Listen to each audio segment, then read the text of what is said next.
นี่เลยเนาะทุกคนเนาะอันนี้จะเป็นทางด้านหน้าเนาะจะเป็นป้ายโฆษณาผมเนาะป้ายโฆษณาให้เป็นหน้าเป็นลมเนาะเดี๋ยวข้าพเจ้าจะพาขึ้นไปรีวิวนะครับผมเนาะอันนี้จะเปิดวันไซต์วันที่20ตุลาเนี่ยเนาะข้าพเจ้าจะพาไปเพิ่มจะเอารถจักรเนาะเป็นหาวเนาะหาวสูงประมาณเมตรเนาะจะมีไหลขึ้นเนาะเห็ดไหมอะไรเนาะเพราะว่าเนื้ออย่างเห็ดน่าจะเป็นเนื้อนักเหียนเนาะเห็นนี้เนาะจะเป็นสีเนาะแต่ถือว่างามเป็นสีเทาสีเนาะลองขึ้นได้นี่เราเห็นว่าขึ้นเราลองขึ้นตอนที่ผมย่างข้ามเนาะเราจะลองขึ้นทายครับส่วนเป็นเนาะอันนี้เป็นเล็กเนาะส่วนเนาะเป็นเล็กไปดังนั้นก็จะเป็นทางร้านตึกแล้วก็ไปทาง400เนาะทาง13ไตต์ไปทางคิวรถสายไตต์เนาะจะเป็นป้ายโฆษณาเนาะง่ายๆนะจะเป็นเล็กมาเลยอันนี้เนาะเป็นข่าวเล็กอันมาเลย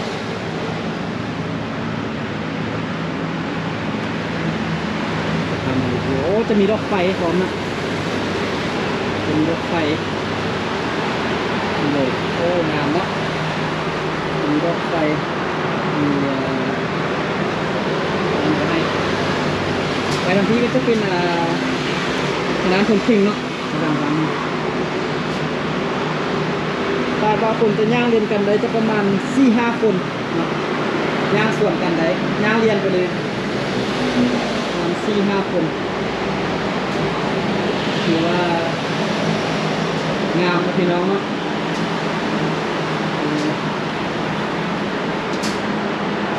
อันนี้จะเป็นแผ่นเล็กงบประมาณในการสร้างนะครับก็อยู่ในใจว่าอะไร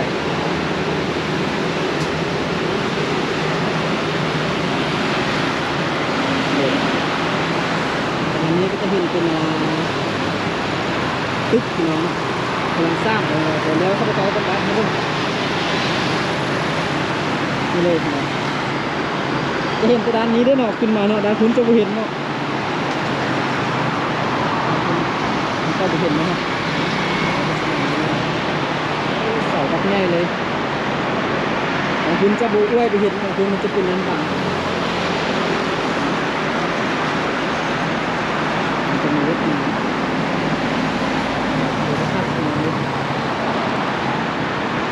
แต่ในความคิดนะข้าพเจ้าที่ทำลงโลกแบบอยากให้คนที่ทำลงโลกอีกนิดนึงเนาะเพราะว่าลงโลกก็จะมีโรงเรียนกองสวรรค์เนาะโรงเรียนเซ็นเข้าท่านจะมีนักเรียนข้ามหลายคราวนี้จะเห็นแบบนี้มันจะไม่ได้เห็นเป็นตัวนั้นตัวนั้นตัวนี้เดี๋ยวจะเอาตัวรถไปท่านเนาะงามเนาะถูกใจเลยท่านผู้ชมคือว่าดีเนาะ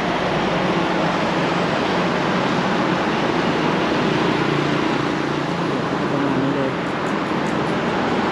เราต้องด้านนี้นะจะมีทางให้เลยอยู่บ้านโคนพะเนาเมืองใส่เสื้อผ้า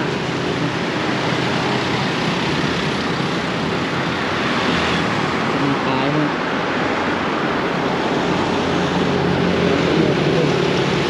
ประมาณนี้เนาะ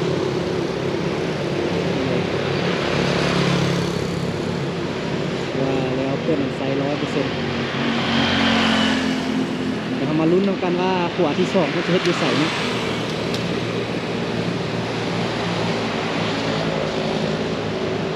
เนี่ยมีป้ายโฆษณาสมหน้าไม้นครหลวง